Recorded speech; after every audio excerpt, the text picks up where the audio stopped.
Good morning. Meron kaming small mandarin tree here. It looks ripe na. Ito. Yan, super small ng tree. Look guys, oh. Nakaupo lang ako. Then ito, kunin natin. Yung breakfast namin ni my loves.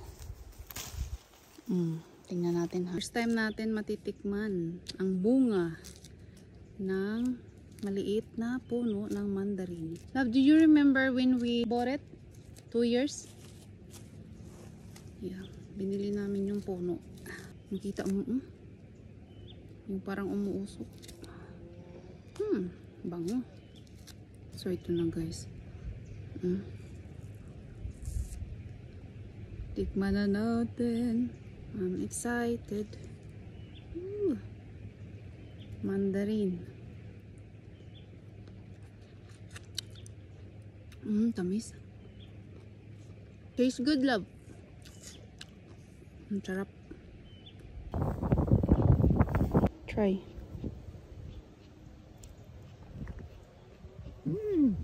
Not sour, yeah?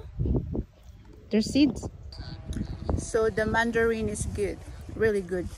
Tamis niya. And then the seeds, we're going to plant it back. Ayun lang yung tree guys. Oh, ang liit.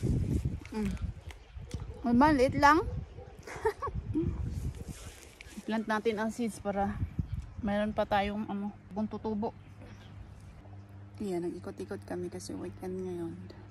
Si Habi. Oh, yan. Mandarin. Yun lang ang aming i-share. Bye everyone.